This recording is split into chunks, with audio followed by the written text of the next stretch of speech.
So it isn't about just occasionally listening to a certain song. It's about a daily prescription.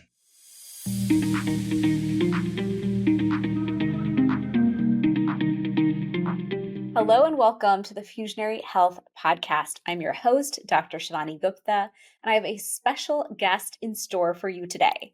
Alex Doman is the co-founder and chief product officer at Vital Neuro. He's also the founder of Advanced Brain Technologies. He's been an entrepreneur with over 30 years of research in neurotech, focused on brain performance and wellness. And as the co-founder of Vital Neuro, he's a creator of patented EEG-driven neurofeedback headphone systems and responsive music. He's also the creator of Sleep Genius and the Listening Program, both breakthrough auditory platforms. He also wrote the best-selling book, Healing at the Speed of Sound, which has been translated into 5 languages, and he's regularly featured in major media. He hosts the Advanced Brain podcast, contributing to research journals and scientific literature as well. Welcome, Alex, to the podcast. Shivani, it's a pleasure to be with you. Well, Alex, we met a few years ago at a conference, and I remember I sat next to you and you were like, hey, what work are you in? And what work are you in? And I remember thinking, he's into sleep and brain. That's my kind of person. Anyone who listens to this podcast knows my current 2025 obsessions are sleep, brain, women's health, menopause. And how do I keep this brain forever? Because God, are there shifts in perimenopause that can drive you nuts. And just this week, I was looking around at people and I thought, I wonder how many marriages have been affected really negatively by the shifts that happen in this time frame called 35 to like 55 plus, really. And how can we really sympathetically, holistically, in an integrative way, raise the awareness that, guys, when there's a problem, go and inspect it, go look at it and figure out if there is a solution out there. And I was sharing with you, I'm actually very sound sensitive. And most people wouldn't realize it about me, but when people want to meet me at a restaurant, I'm always trying to pick the restaurant because I know what places are too loud. When I have to travel, the first thing I'm thinking of is my tea, because I'm tea obsessed, but then my earplugs and the special earplugs to cut sound in half, and then the ones in case the hotel has noises. So some of us are living with this crazy level of sound sensitivity that we're just accommodating, but we're not acknowledging to our partners. My children know it very well because if they rustle a sheet of paper in the back seat, I almost lose my mind because I can hear repetitive sounds as if you're like nails on a chalkboard. So let's kick off there. And we'll get to that actually. Let's kick off with why you teach what you teach, because I'm so curious what led you into this world of sound and brain and neuroconnection and neurotechnology. Like, who gets into that and why? We've got a lot to unpack, Shivani, and I want to dig in.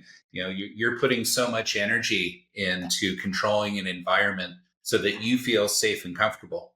Yeah. Where you're at. And so many individuals, especially women going through perimenopause, menopause, and don't realize it, don't have that awareness because I don't believe we have enough public visibility into this issue and the relationship of how we perceive our sensory environment and hormonal changes that we go through.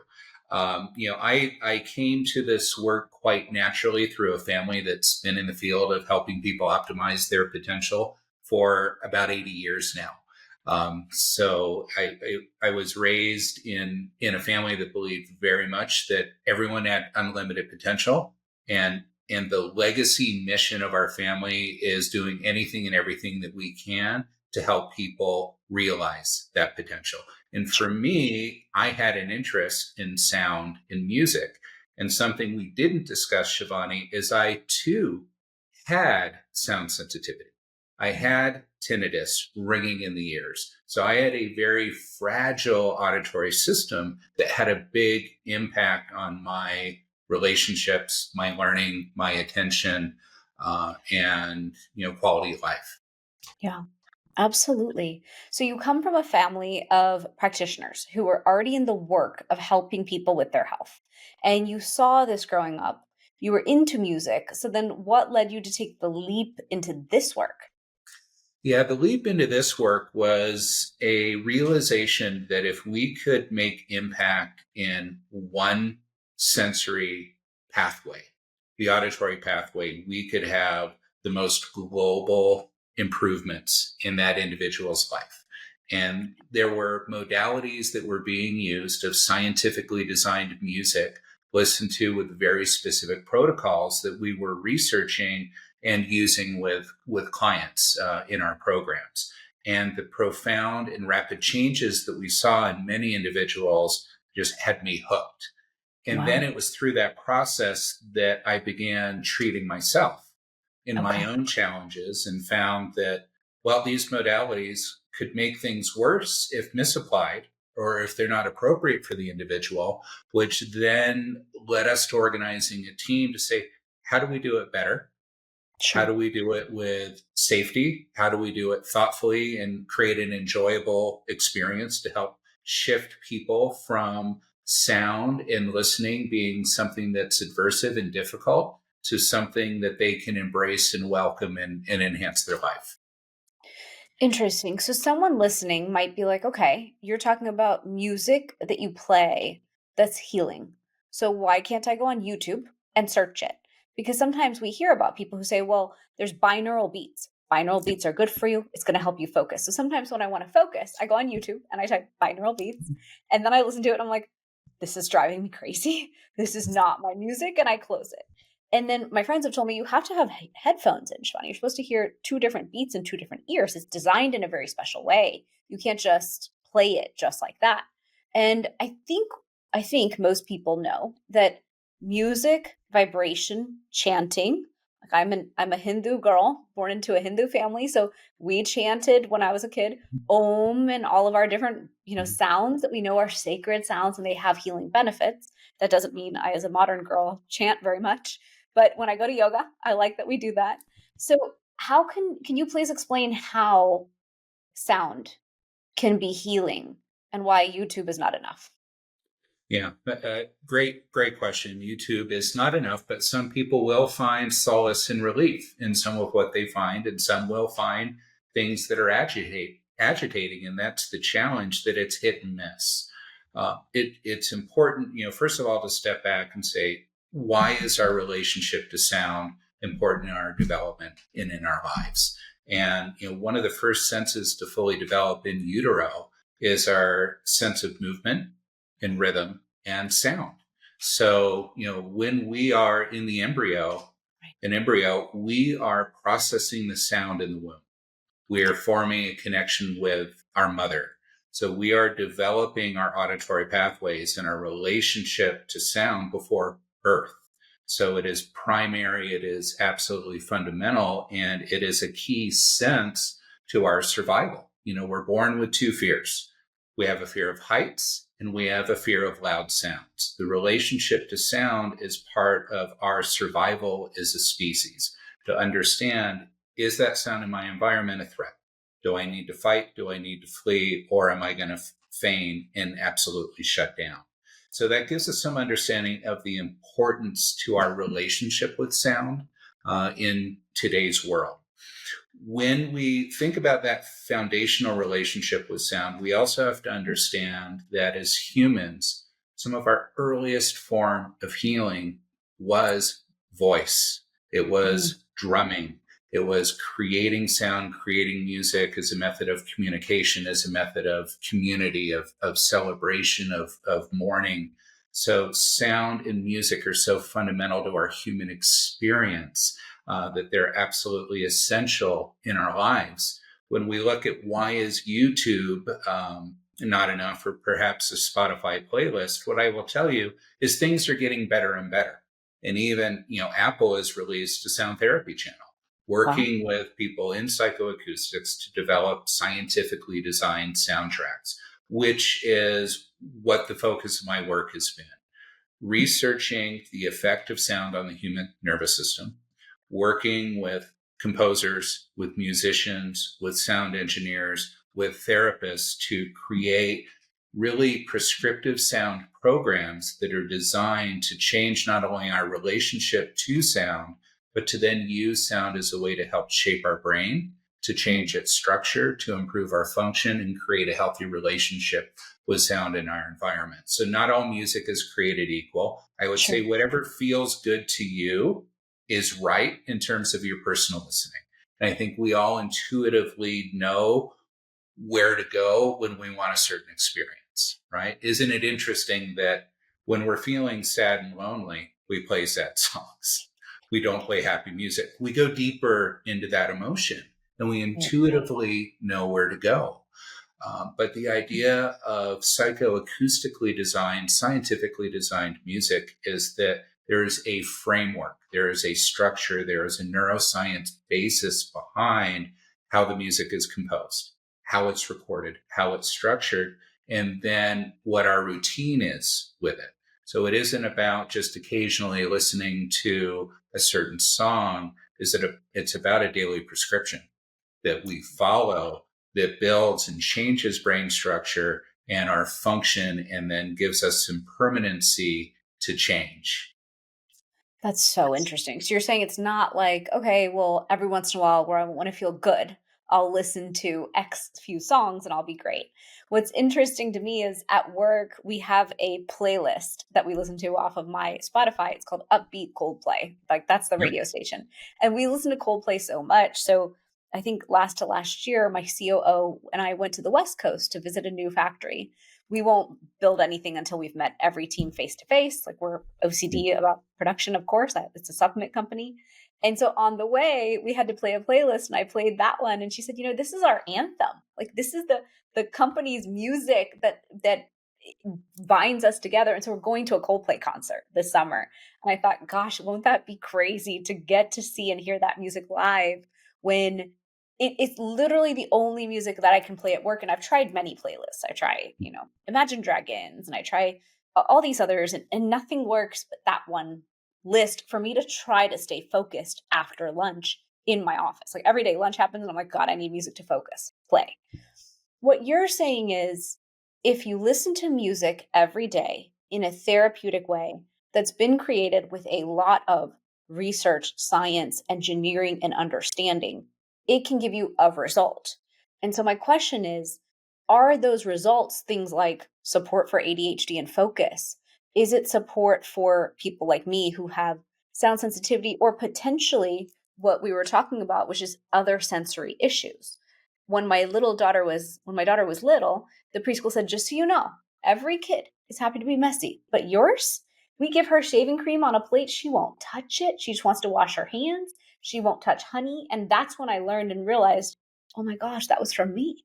I hate my hands being an ounce of sticky. Like dirty feet. When the house is dirty, I'm like, someone needs to mop this. I can't take it. I can't take grit under my feet. So you learn sometimes through your own children with your own lack of self-awareness. So if touch is sensitive, maybe vision is changing or has sensitivity. Maybe some of us are somewhat light sensitive and we don't even acknowledge it. In Ayurveda, we teach that all of the senses really matter. This is how you are consuming and experiencing the world. And so any sort of dysbiosis, like fractioning of your experience of the world through the senses is an issue. And it should be looked upon as, okay, how am I going to honor sound, smell, taste, touch, and then of course, auditory, which you're talking about. So can you go a little deeper into, is there a large population of us who have some sort of sound sensitivity? When is that likely to start? Is it the hormonal fluctuations of perimenopause, menopause, or at this point when we see women having issues from endometriosis, PCOS, all the way till postmenopause? I mean, that's your lifetime at this point. You can just say puberty onwards. So how does that work? There's a lot there, Shivani, and you bring up, I think, the most crucial aspect. We are sensory beings, and our brain is constantly processing input from our environment, but not only input from our environment, but we have internal senses that are processing our internal experience, and the relationship of the two are what drive our attention, our behavior, our communication, how we respond to our world. And if we think of the sensory channels coming in that you mentioned, sound, sight, tactility, smell, taste, just as examples, that there's kind of like 3 degrees. There's a degree of appropriate sensory processing. So we integrate that sensory input as we're elegantly designed to do. We may have a hypo responsiveness to some sensory channels where we miss incoming signals and information from our environment, or a hyper response at the other end of the spectrum, where when those sensory inputs come in, we're over responsive, they're overwhelming to our nervous system. And you don't tend to be all hyper responsive, all hypo-responsive. There's a modulation of how we respond to different sensory pathways. And often, this imbalance begins in early development. Okay. It may happen with a traumatic experience that has a strong emotional connection to us, especially early in our youth, and that evolves and manifests in many different ways throughout our lifetime. And hormonal changes have a big impact. But so do things like neurotoxins and all the neurotoxins that we're exposed to. What's in our diet? So what are the triggers in terms of what we're feeding our body? Are they supporting our sensory experience, or are they actually creating an environment of toxicity that makes things very difficult for us? So I think it's all of the above. Yeah. And the whole point is we're designed to self-regulate. We're designed to modulate the input coming into our lives and respond to it appropriately. We have seen, at least for myself in these 30 plus years, an increase in what we see as sensory sensitivities. Yeah. And I believe it's a direct reflection of this world that we're creating. So how ironic is it that we're shifting as humans in so many ways so rapidly, and we're not adapting to the changes we're imposing on ourselves? Right. It's and there's so many factors that are involved with that. So it happens across the lifespan. Somebody may never have sensory sensitivity and then get it later in life. And as we discuss, injury, diet, trauma are all relationships. So in the human experience, we may have moments where we're sensitive or become aware of that sensitivity, right? That's normal. But ultimately, what we're talking about is how do we use sound, music listening therapy in an intentional, elegant design to help the brain and body do what it's designed to do naturally. Sure. And doesn't inflammation, neurotoxin, you're talking about any form of potentially toxin, environmental burden on the system that's causing, gut dysbiosis, vagal tone issues. In my case, I discovered mold toxins in the home this year. And my mycotoxin report came back, said all 14 mycotoxins, there's neurotoxins, you have work to do. And I was like, how would you like me to address all this? This is a lot. And so now my team's like, okay, you have to finally take a moment and detox. But it's interesting because I traveled this year. Travel can be like beautiful joy, or it can be true harassment based on where you stand with your sensory inputs. And so I wonder if people don't realize that mold was the straw that broke the camel's back. Let's say you were already having hypersensory issues. I'll use that word for now. I'm sure you have better words. And then you stacked on top of it mycotoxins, neurotoxins, environmental toxins, which are common to many of us. Boom, you're in this place called hypersensitive to all, overwhelmed. What I hear you saying is you have an internal noise that's happening that's already got you over your edge. And now let life throw something on it. And no wonder when life throws something on it, boom, you've got like a powder keg moment. I've been experiencing that this summer. I have a book coming out, and I swear it's throwing me over an edge as opposed to being something beautiful and exciting. And so based on what you're saying, if I don't take a minute and address the fact that everything to me is really loud in the world, my poor brain is just trying to catch up to like, how does it can't compartmentalize normal noise if it's already on max. And so then how do you make space for all the other things? As women, we know women have like a mental load that's already so significant. And so maybe the check-in for women is, okay, you got a mental load. You know you're going to carry 100 pieces of data that you're managing at a given time. But when things get way over, is that the moment we should catch? Or like, what are the other symptoms and understandings women need to know to catch the issue? And then how have you brought technology together to support this? So I think, let's discuss inflammation, right? So we know that inflammation is the leading cause of disease and disease in our life. And, inflammation has a direct relationship with our stress response. So that we know, right, the higher our stress levels, the lower our self-regulation, the greater the inflammation, especially neuroinflammation. We have a functional medicine physician as our clinical director at Advanced Brain Technologies. And Dr. Lewis specializes in working with individuals that have had mold toxicity, Lyme disease, children with pandas, so neuroinflammatory disease. What's interesting, Shivani, in his protocols, he's discovered that often the only modality that he can use to begin treatment of his patients is specially structured sound. Sure. And then we get the nervous system more balanced. And there's an area of research that we've been looking into, and it's the cell danger response. So it is this cycle at the cellular level that is essentially fight or flight response at the cellular level. Correct. And it appears that this approach helps that CDR complete its cycle.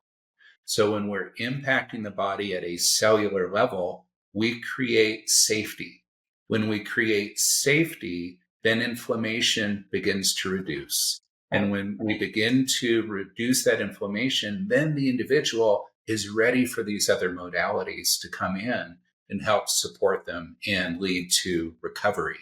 So I think that plays a very, very key role in what you're talking about. Yeah, that's a big deal. I recently had a woman on the podcast, Dr. Caro, and I kept meeting in South Florida at different conferences. She was going through a whole mold experience. And so because of her, she's like, you need to call this company. You need to check. Your intuition is right.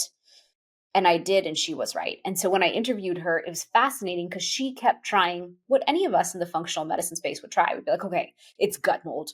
I'll address gut. I'll address this. We go down checklists. Even I'm doing it. I'm like, how do I just purify all my blood? Let's just run all through the blood and get all the mold out, right? We go item by item. But because I'm an Ayurvedic practitioner, I really check with my body every time. Even though my mind is like, let's go. I check in and my body's like, hi, no. And I keep getting no's on everything.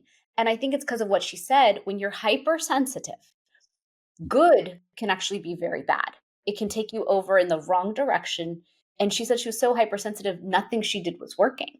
And so this is so interesting. When you talk about the Lyme, panda, the different groups of people right now dealing with chronic metabolic issues, chronic inflammatory issues, and chronic immune issues, sound is such a beauty. We think of it as so subtle. But we were saying it's not subtle. It's not playing yoga music for you. We're talking about designed sound healing with vibroacoustic healing that can create shifts in healing at a full cellular level, which makes sense. If it's sound, it's going to shift all vibration. So it's kind of a way to go underneath all layers of healing. And then you get to do what we call like the gross level in spirituality. You go higher and higher until you reach body. But you started from the subtlest at the bottom. And what you're also describing, Shivani, is the developmental process of the human being. Right. And the way that the listening program, which is what we're speaking about, that creates this reset in the nervous system, it is designed from a frequency standpoint to first get us grounded in our body, in our sensory motor self. So we have to be grounded in body and movement first. And what's the sound relationship to that? That's low frequency sound. So those are lower, deep, resonant tones which vibrate through our musculoskeletal system and provide grounding, calm, and safety. So in the protocols, we will focus in the low frequencies to get people reconnected with their body and get that sense of self. Once we've done that developmentally, what happens after our early creeping, crawling, and we begin to get vertical? We start to communicate. We begin to speak. So our communication and our verbal communication, interaction, and language develops. So then what do we do from a sound perspective? We train those frequencies in the nervous system.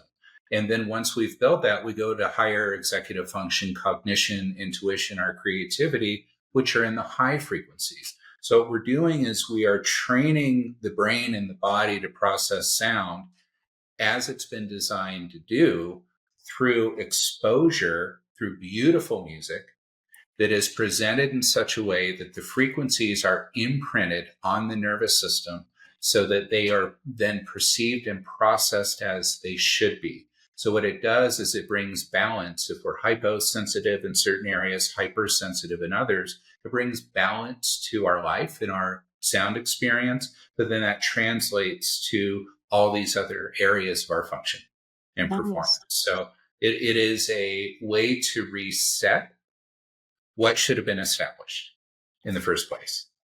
You know what's interesting? I used to have a marketing company way back before I did all this stuff. And Yeah. it's because I had an organic cotton children's clothing line. That was my first business. And what I learned was I love the marketing branding piece of what I made, and it's where my skills lie. And so briefly, I worked with an optometrist in Delray, so super sweet girl, and she did vision therapy. And so I would sit in on these appointments to understand what is she doing here. And what I learned was when you have little kids, any number of tiny things that they were not like, it could have been not crawling. They just went from like, I don't know, sitting there to walking, or they might have never thrown a ball enough. It's an example, but like they might have never had brain eye connection for certain things. And you let that go further, and all of a sudden they're 10 and they can't read and absorb the information. And now you realize there's a vision to brain issue. But what you have to do to fix this is go back to the beginning and retrain in the steps. You don't know the exact 2 or 3 steps they missed, but you know that there's something in there that they missed that now is leading to this problem.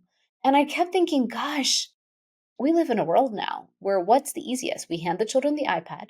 We have no time. We're all double working families. What is the easiest? Let the kids watch TV. I'm a grown adult with teenage children, and I can tell you honestly, they get way too much device time. So whenever I get home, I'm like, let's go outside. And they're like, no. And you're like, fine, I can't drag you out by your like physical body now. So I wonder if sound also like vision wasn't developed. And that's why you're saying we have to start from the ground up and move all the way through.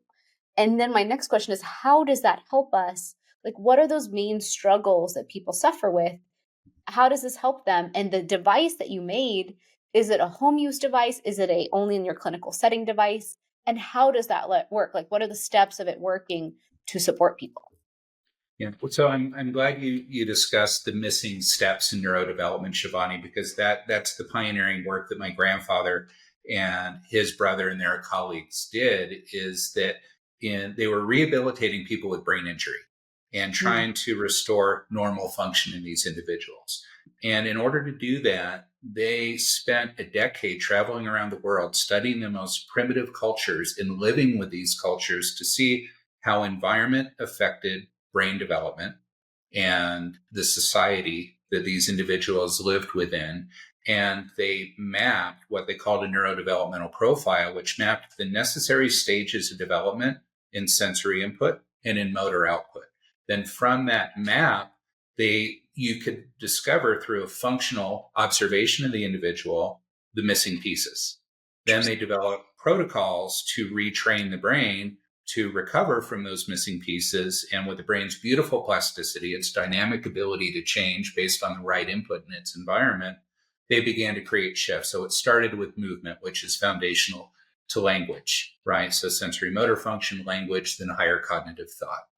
So when we, think about where we see missed developmental steps in people's lives, it can show up as a child diagnosed as ADHD, as a child that's dyslexic, as a child on the autism spectrum that may have had some neurodevelopmental inputs that have contributed to their challenges, children with sensory processing issues, adults that are over emotionally reactive.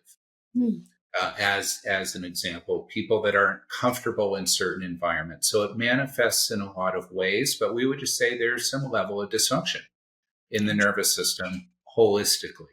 So when we look at how we approach intervention and treatment to help retrain the nervous system, we do that, but then we also use the listening program modality with typically developing children to make sure we help support that they don't miss the steps. So we help support that environment. So the beautiful thing about this and why we created it is the early methods of listening therapy were clinically based. You went to a physician, did very intensive 2-hour programs. You had to go to Europe to do these programs. Wow. It was a massive commitment in terms of time and expense and an intensive therapy. And my interest always, Shivani, has been how do we impact people's lives for the better at scale? Mm-hmm. So can we take the concepts that exist here, create recordings people can play at home that could be used by a teacher in a classroom, that could be used by a therapist during an occupational therapy session, or a speech session, or a psychotherapist before they meet with a client. And so a home-based approach was created, and that gives you flexibility and mobility. So the listening program has the option of a streaming platform. So you have a subscription. Nice. You log in, you do a intake, a protocol is designed for you and personalized for you. And for 15 minutes a day, 5 days a week, you do your listening therapy. You want to move faster, have more intensive, you do a 30-minute a day protocol. 5 days on, 2 days off. Every time you log in, all you do is press a play button, and whatever sound program you're supposed to be hearing for that day is automatically played for you. Nice. Easy. You listen through headphones that have what's called a bone conductor. These are vibroacoustic bone conduction headphones, so that when we put them on, the music plays through the bone conductor, which resonates through our whole body, which gives our body a safe and grounded signal. Then we're playing the music also through the ear cups so that we're training the brain in surround sound. So we're grounding the body so that we get the individual connected to themselves first. And then the sound comes through the headphones like we would normally experience, so that we then begin a perception of sound in the environment. And we work on that relationship of self to environment. And as we do that day over day, each session is building on the prior session very progressively so that we then restore balance to the nervous system.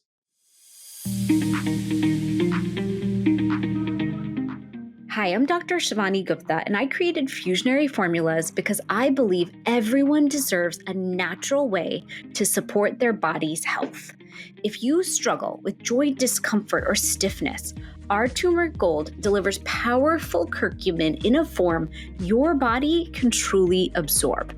It's science-backed with the highest quality ingredients and designed to support your body's natural inflammatory response. Take the next step in your health and wellness journey today. Visit fusionaryformulas.com and use code Fusionary Health for 15% off. Fusionary Formulas, ancient wisdom, modern science, maximum impact.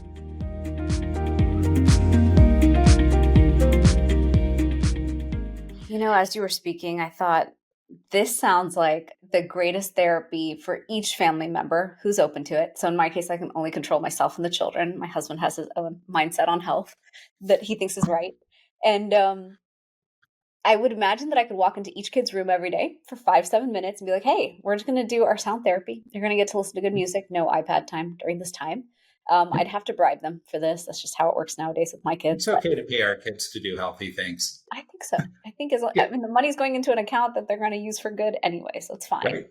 And then put a red light on them. So you got like a vitamin D red light, put these headphones on, and then all I have to do is get them to take the right supplements. Because I find nowadays children, I'm a mom, so I think of them first. They're so, especially post-pandemic, the way schools are running, they're so boxed in, they're held so tight. So I wonder if we're creating for our own future children who will automatically have sensory issues, There's a high volume of stress we're putting on children. You have to make perfect grades. You have to achieve X, Y, and Z. That's the competitive landscape to get in college. Um, and then, so you're talking about vagal tone dysbiosis and all those issues as well. But I wonder if this ADHD, like the anxiety and stress we're seeing in children nowadays, could be mitigated by bringing this tool into the home. And then the homework is every day, everyone gets 5 minutes. I have taken my children to a beautiful healing center here in Boca that I love. And my friend has this vibroacoustic healing bed. And I had seen that bed also at Hippocrates Health Institute, where I've stayed with my family before for reversing inflammation and disease. That vibroacoustic bed, you're talking about a space taker in your home. It is probably $8,000 to $10,000. And I have a big problem buying big devices for home because I can tell you within a year, the treadmill, the Peloton, even sometimes the infrared sauna that I bought that I love, they start to collect dust. So I prefer, especially as I'm purging my home right now, smaller devices that are more, packed and tight and can fit in a drawer basically. But it sounds like if you took your device and you signed up for the program, you could support the children and yourself. And you could do so over the span of, let's say, 6 months or a year. And then you have the tool on hand. And anytime things start to turn up, the volume turns up in your life, you can say, hey, you know what? We're going to start with sound first before we go into each other modality that we have. So is that the way to think about it? Yeah, you're spot on. So we've got Mandy and I have three boys, 29, 25, and 15. Okay. And they have, most of them spent their lives each morning with mom putting headphones on their head when they're in bed, when they wake for the day before school. Nice. Or when they're eating breakfast before school or to start a summer day. And then we bookend that when they came home. Yeah. So we're priming their system to face the day.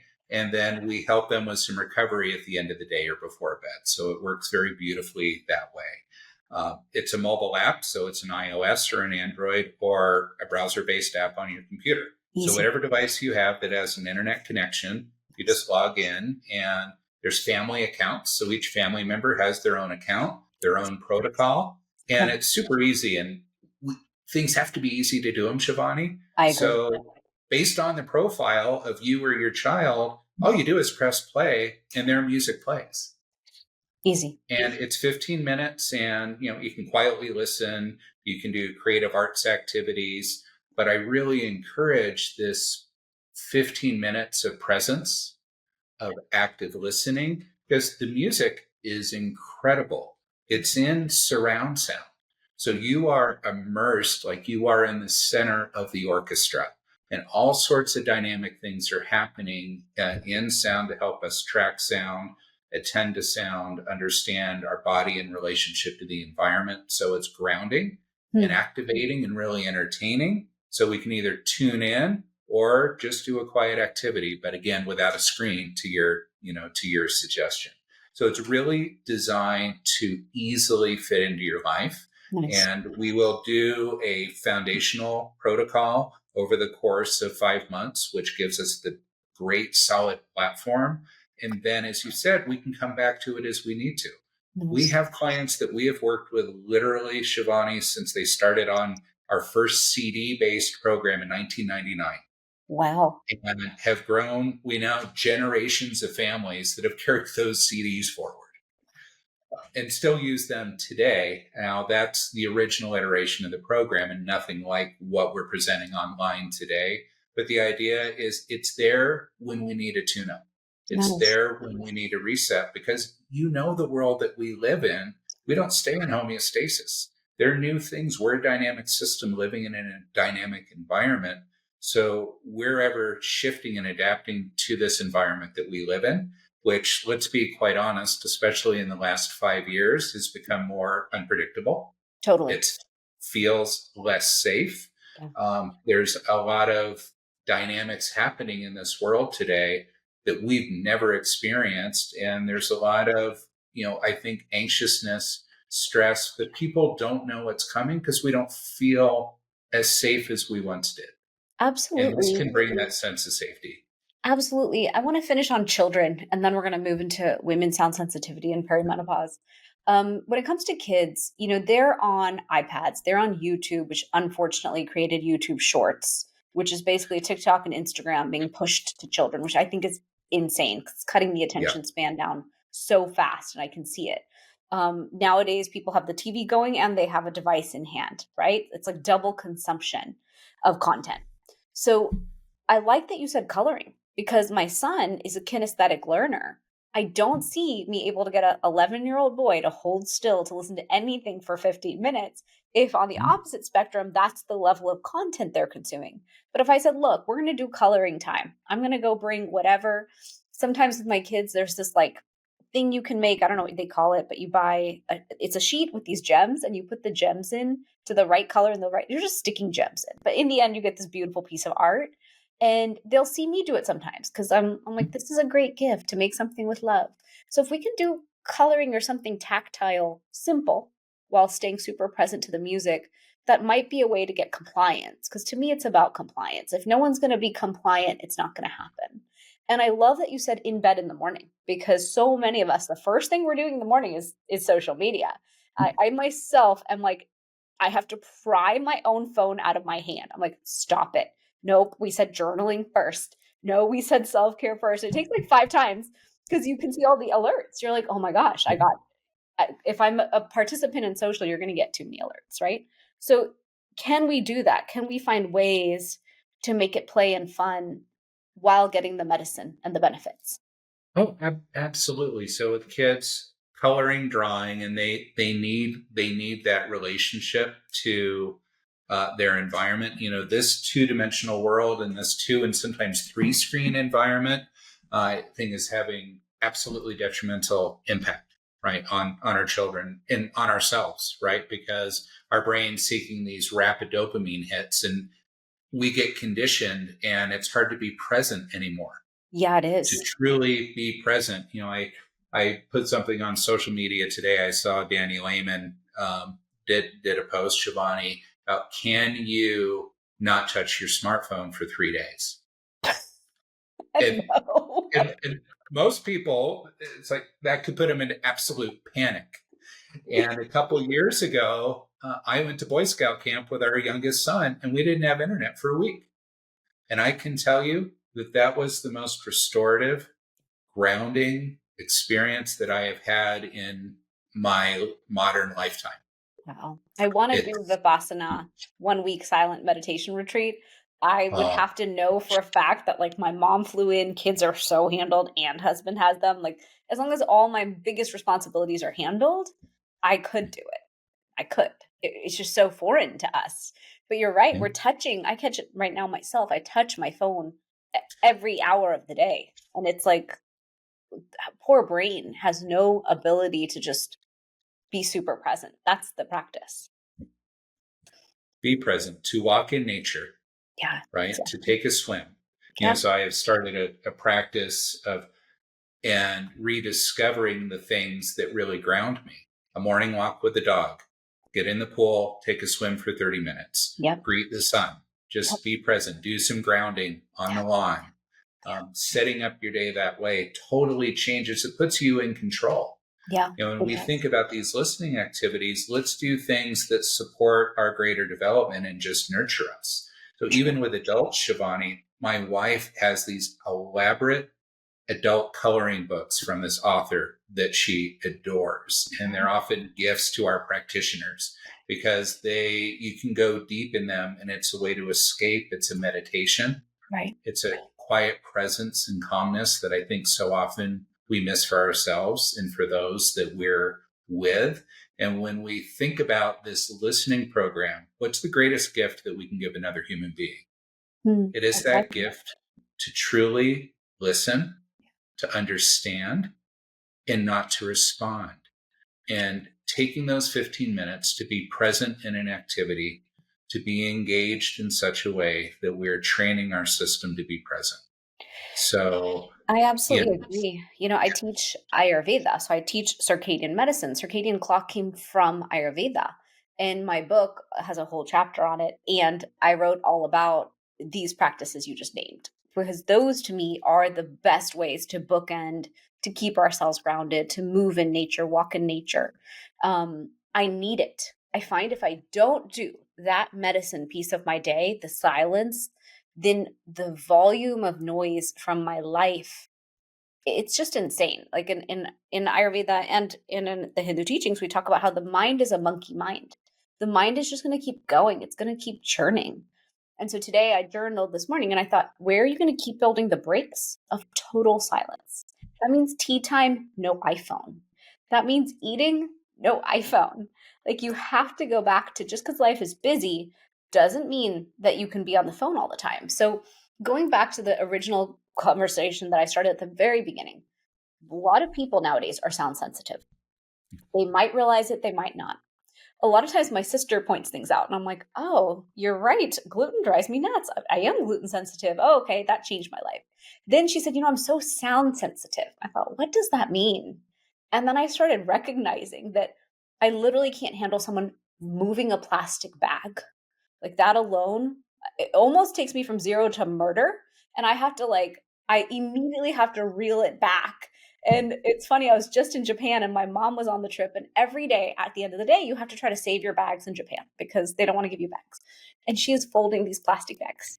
And I would say, you know what? I have to run downstairs for tea. And I would flee from the room because I can't get mad at your mom. She's 70. I have to respect mom. But it felt like as if you were in the line of fire of gunshots. Like, can't take it.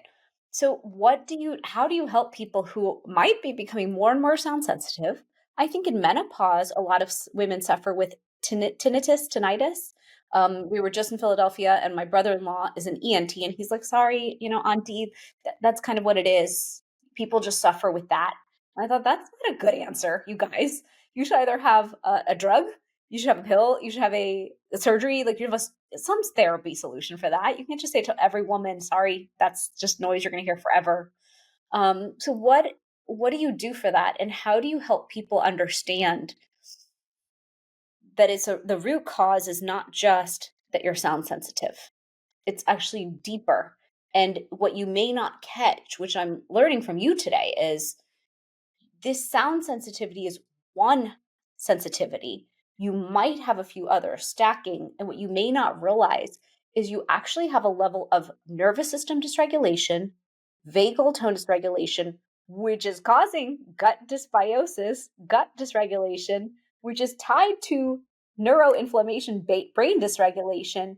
And then what you're complaining about is on the top. What you're saying is, I've got brain fog. I can't remember everything. Why is my brain not the same? Why is my metabolism gut not the same? Like I can tie a lot of what we're talking about to perimenopause symptoms. And what I'm starting to unpack at 45 is perimenopause symptoms sometimes are other things. I just discovered mold was really driving some of what I was calling perimenopause. But what I'm hearing you say is in certain people, it could be the sensitivity itself. And if we're not going to address it, what is the punishment over time of that? Sometimes there's big punishments. Maybe it's tinnitus times 10x, and you just hear ringing in your ears every day really loudly. Maybe it's all of a sudden hypersensitivity across multiple sensory organs.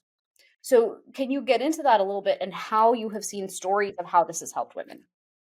Yeah. There's a lot here. So this is an area that I've probably done the most research in with my colleagues. And we've had a couple of papers published, Shivani, that are about sound sensitivity, hyperacusis, misophonia, right? Let's call those the same thing. Although misophonia is that from zero to murder in 2 seconds when that crumpling paper happens, right? Really? You're saying there's Really, different really. subtopics under the main topic? There are different labels for related sensory issues, but misophonia has been getting a lot of attention lately, especially in adults that go from zero to murder. And there are specific sounds in their environment that are an absolute trigger. Yeah. To some point, unfortunately, it is as severe as people do become suicidal and do make Wow. attempts and do succeed because they cannot handle these inputs in their environment. It becomes Wow. so overwhelming that they can't cope You know any what's longer. interesting? For my sister, it's dishes.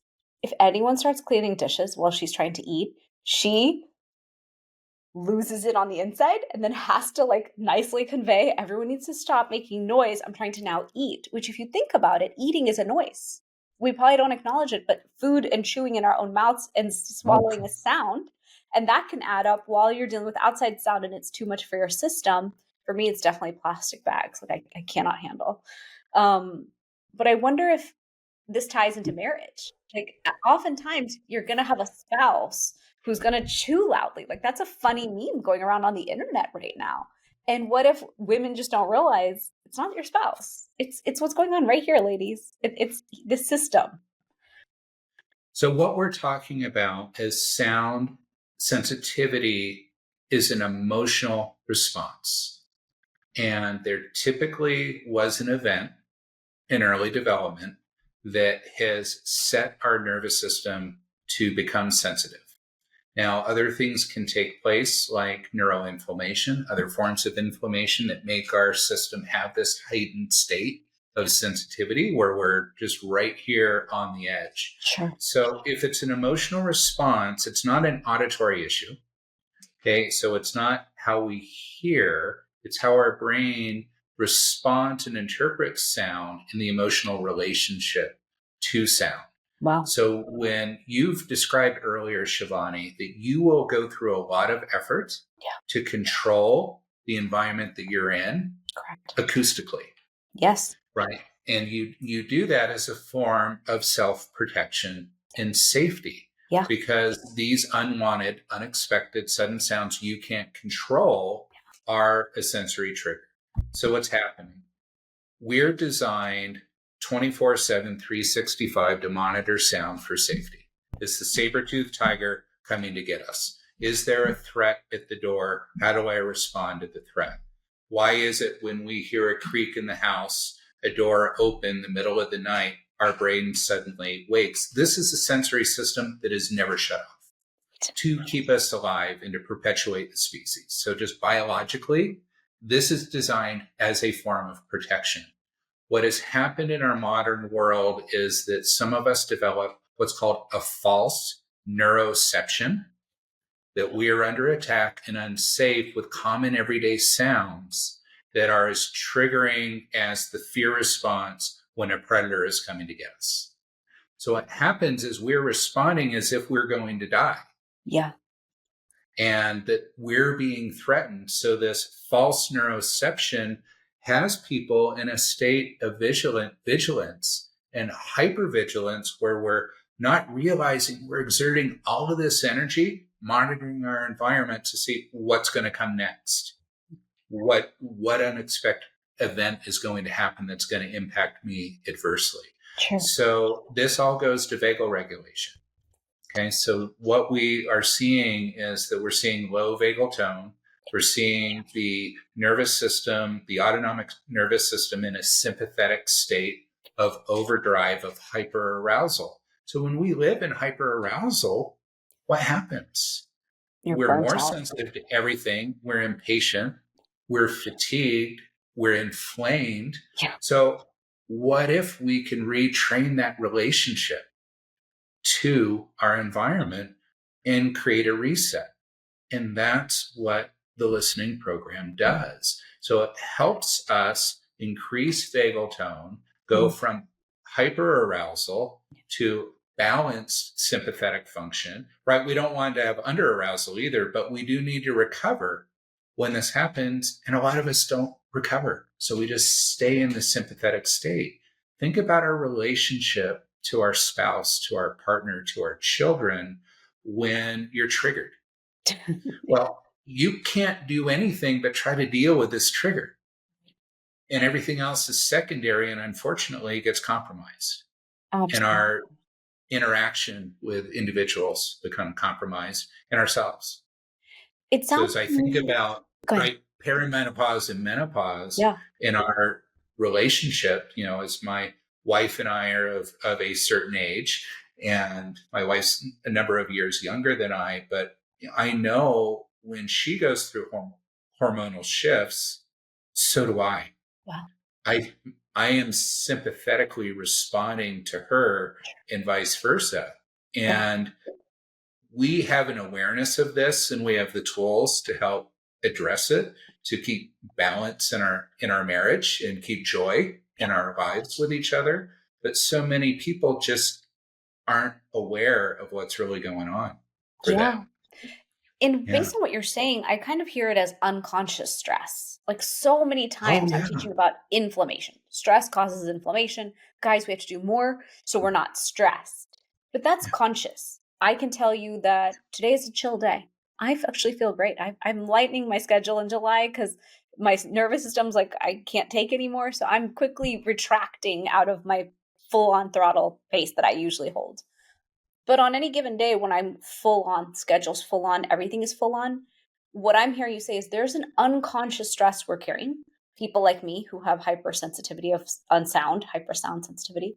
And I'm not going to accept it on every other level yet because I don't want to label myself in that way yet. I'm going to just take it on sound because I can only handle so many projects at once. But let's say it's just sound sensitivity.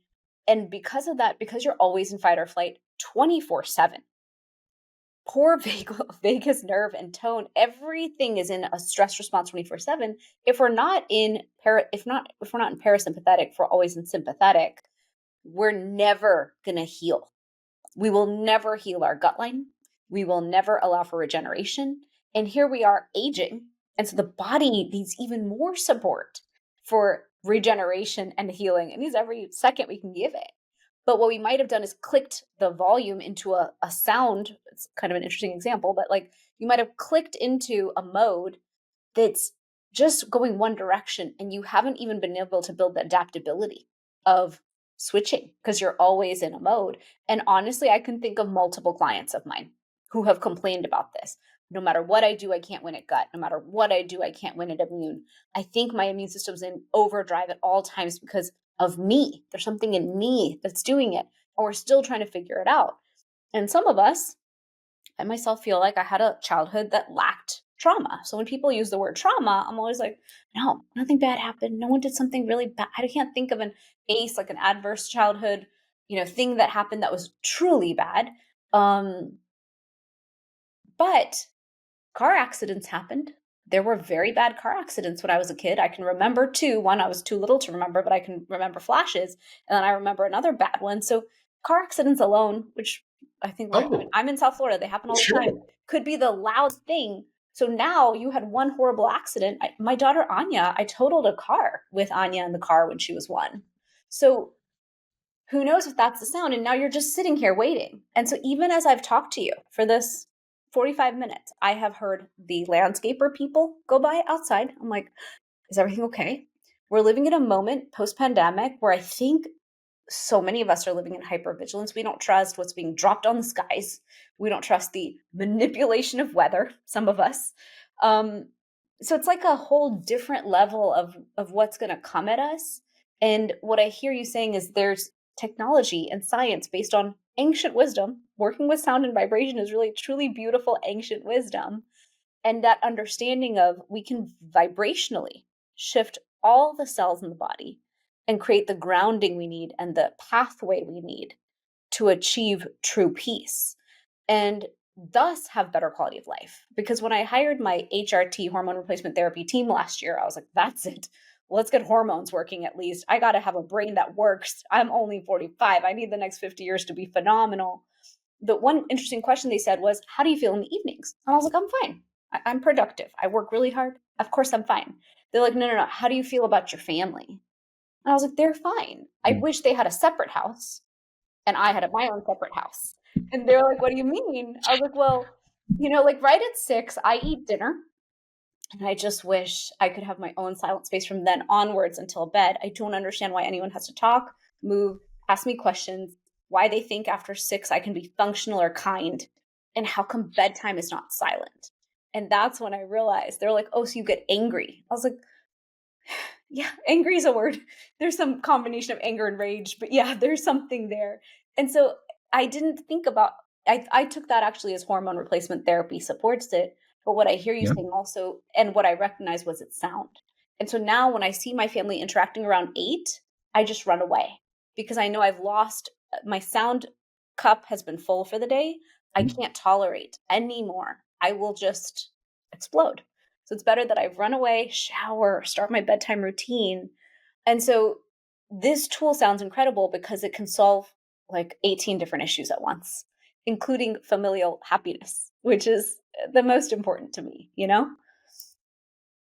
And while it's 18 issues at once, it's really one, and it's just that magic thing called self-regulation. Okay. Right? What we're elegantly designed to be able to do as dynamic human beings.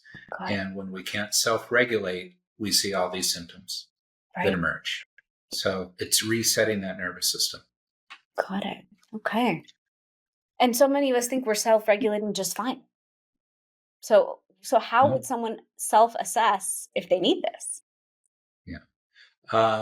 So, I think a lot of the things that we touched on, right, that you've recognized, we have at advancedbrain.com a brain scale, and you can get your brain score.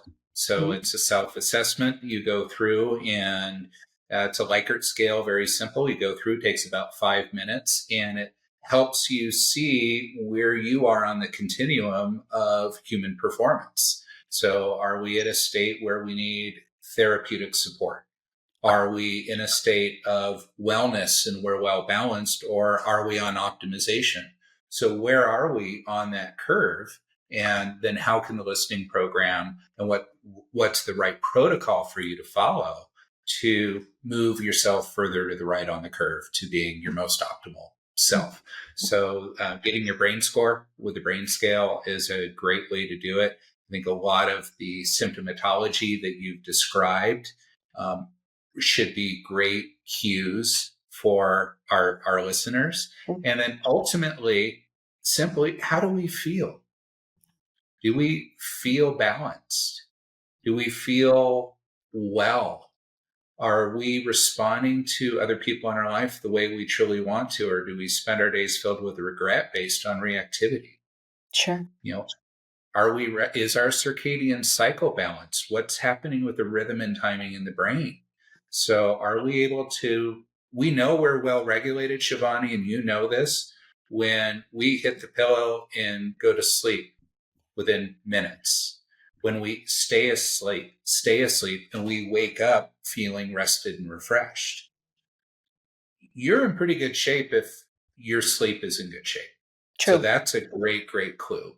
And that's one of the things, and we didn't have time today to get into the circadian cycle, but one of the things we really see with the listening program is it helps set those internal clocks. Nice. And especially when we can begin the day and end the day, and to have these bookmarks for the brain to lock into to help set that cycle, right, along with a lot of the other approaches that you're taking with Ayurvedic medicine.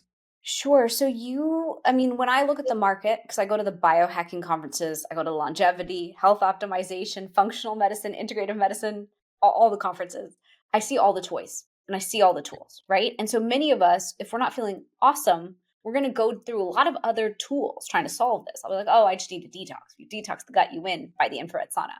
Oh, I just need a vibrational plate. Lymphatic system must not be moving. Lymphatic is always clogged. So we're all going through our own checklist based on the practitioners we're meeting and the research we find online, or in my case, through Ayurveda, what I know through my own ancient teachings that I got to learn. When people look at tools, because I look at all the tools on the market and I contemplate all of them, there's a vibroacoustic healing bed. There's a vibroacoustic healing chair. There's people who've made devices that go over your ears and your eyes. And the lights flash at you, which drove me nuts at a biohacking conference. I was like, that is not for me. No one should flash anything at me. Then there's tools for just vagus nerve, Tony, right here. So explain why this is better, because I think people are going to consider everything. People ask me all the time, should I buy this one? Should I buy that one? I really hesitate to buy anything until I have done all my research on all the tools. I like to meet the founder. That one's real important to me, because until I know the vibration of the founder, I'm not buying a toy that I might not use, because it has to be in alignment. And then why is it the tool that can really get underneath the problem, as opposed to, I'm imagining some of those are kind of on top? Well, first of all, I also experiment with all the tools. Okay. I'm in the space, right? It's my natural curiosity, and I'm interested in what works. Whether our team's developed it or not, what works. So yes, I have a red light panel. I do vibroacoustic work. We've explored vagal nerve stimulations, electrical stimulation. So there are a lot of modalities. And I will tell you, Shivani, that 30 years in the field of neurotechnology before the term existed, Yeah. I've seen a lot of things come and go. Sure. And everything that you have mentioned has value in people's lives. But this is about initially resetting the nervous system from the inside out, not imposing something, but restoring something that exists within us with that ancient wisdom of the impact of therapeutic music in our lives, grounding the body through the vibroacoustic vibration, the input to the brain through the beautiful music that restores our relationship with sound into ourselves. So it's very foundational and pairs with these other modalities. So yes, listen with your red light. You want to use the vagal nerve stimulator along with your listening therapy? Go ahead and do that. Do your listening on a vibrational plate or bouncing on a trampoline. Sure. So all of these things in combination, we have trained, Shivani, over 10,000 practitioners in over 40 countries today in this methodology. From severe rehab of people with traumatic brain injury, from car injury, from car accident to peak performance in athletes and musicians. Cool. Wherever we fall on that spectrum, this is a tool that is restorative and intuitive to us. And regardless of the other modalities that you're working with, it can pair with them. No. But it becomes a continuity in people's lives that they repeatedly will come back to because they know that they need it. And what we tend to see, we've had people using our programs over 25 years, not because they didn't work, but because we're evolving in a new person every day. So it's going to support us in that journey. So lots of good things. I think there's too much to pick from right now. It is overwhelming. Yeah. And it's an exciting time too, having been in the space, because I can tell you in the early days in the late 90s, being in a room full of physicians and occupational therapists and psychologists saying, you're going to put on headphones 15 minutes a day and listen to this therapeutically designed music. It wasn't all a receptive audience. Right. And that's shifted. There's an awareness of the impact of sound of music as something positive in our life today. And it's been exciting to see that shift. So I believe we will all intentionally use sound of music for our health and well-being very intentionally as standard practice of being a human being. Absolutely. This is just like movement. This is essential to who we are. I agree. We're seeing that more and more. We're seeing the conversation of music therapy, frequency. What frequencies are you surrounding yourself with?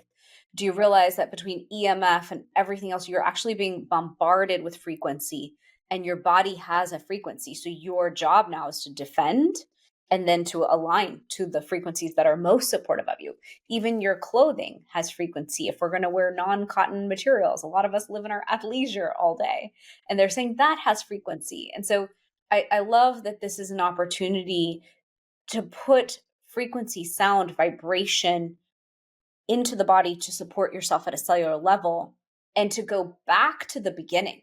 You're talking about going back to where birth was and kind of filling in the gaps, where oftentimes we had gaps in there. Maybe we had a trauma at a certain point, and then our entire perception of sound shifted from there on, and we weren't learning it in all the ways that we needed. And so you're building that foundation back, and then because you have an app, you can keep improving. As long as someone has the tech, I can buy those headphones today, which have the vibroacoustic feature, and I can keep evolving with the technology as you build it, which I love that too. Yeah. Beautifully said. Awesome. Perfect. Well, are there any topics we didn't cover today? I did want to ask, are athletes using it? What about neurocognitive? So many of us are worried about dementia and Alzheimer's, Parkinson's. I think about that in the elder generation.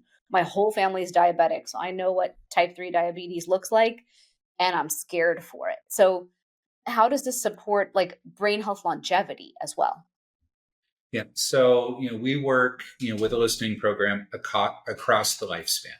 Okay. And across the continuum of function in human performance. And if we're talking about aging, right, the thing that ages us the most is inflammatory disease. So we recognize that. And what's Very one much. of the largest contributors to that? Those are stressors in our life. So what we see with individuals with neurodegenerative conditions, which really came to my attention, Dr. David Perlmutter's on our scientific advisory board. Nice. And I started working with David in the early 2000s, who recognized as part of his functional medicine practice that using these sound modalities helps support these patients with neurodegenerative decline and improving quality of life, reconnection to self, awareness of environment, but reduction of inflammation to help support wellness and balance as we're aging. And so I believe, and we have no research to understand yet, is this preventative? I don't know, but it's non-invasive. Right. It's enjoyable. So why not? Absolutely. I love Dr. Perlmutter. I've admired him for decades. And he was on my podcast, and he's a big lover of Ayurveda. And so it was so cool to meet him in person. He's like, I know my dosha. I studied Ayurveda. I incorporate it. And I was like, oh my gosh, a God who Yeah. I love knows my He's wisdom too. He's He's amazing. incredible. Incredible. Yeah. Well, I just realized we've hit an hour and 9 minutes. I'm sure my audience is like, Shivani did it again. She got obsessed with a topic and just kept going, which is my habit. My team laughs. They're like, how did you hit an hour and 9? You're crazy. But I love topics like this. I find we're not getting the information we need on what the problem is. I went to ENT for my sound sensitivity after years of suffering, and they were like, yep, you are in the spectrum. You just hear really, really well. And maybe it's DMJ. Maybe you need a mouth guard. Maybe you need to like massage here at night. You could take Advil. I was like, really? You're telling me I could take Advil on a daily basis? Okay, that's ridiculous. And just get a mouth guard and you'll be fine. And I thought, you're not addressing why. Why is this being caused in the first place that I even have this? And I don't think what you're saying is enough. And so I've been waiting to find the right person. So thank you, because you probably just shifted my entire motherhood experience, which is a big deal. And for anyone who's listening, because I know so much of my audience, I've met so many of you in person and talked to you. I know that this is an issue for many, and it might be an issue for your loved one. Right now, as you're speaking, I'm like, I know who I'm gifting this to because it will shift her life. And sometimes we're giving lots of things to people, but what if we gave the one thing that made all the difference in the world and then changed their trajectory of their quality of life and their longevity and everything else? So I have loved this conversation, Alex. Thank you for coming on the podcast. Do you have any final words for my audience today? And will you share where they can find you? This has been a delight, Shivani, and I felt when we first met that we'd have a great conversation. And we need hours because there's so much we could have covered that we didn't cover. So maybe we get together again, or I'll have you on my podcast. Sure. And we'll trade roles in guiding this. I think really important conversation. My final words to your group is that we really all have an innate potential and we deserve to reach it and to use solid, grounded tools and to work with practitioners that really have our best interest in mind. And I know that that's true for you and those that you're serving. So I think your audience is very fortunate to be exposed to your work, Shivani. In terms of contacting us, advancedbrain.com is the website, and at Advanced Brain Technologies on Instagram, or find Advanced Brain Technologies on LinkedIn for the practitioners. So contact us through our socials or through our website, and anything that we can do to be of support. We do free consultations to help people understand how our programs can support them, and they can schedule those on the website. Yes, amazing. I'm so excited about this. Thank you. I'm so glad we got connected years later to do this episode. And I'm so glad we met. And I'm so glad you shared all this knowledge today with the audience. Thank you to the listeners. This is the Fusionary Health Podcast. Again, I'm your host, Dr. Shivani Gupta. For more info on this podcast, just visit shivanigupta.com. And I cannot wait to see you all next week for the next episode. Make sure to like this episode, share it, leave a review. Share it with someone you love. That's how we get this wisdom out there in the world, and that's how we're going to change this world. Thanks so much, and see you guys next week.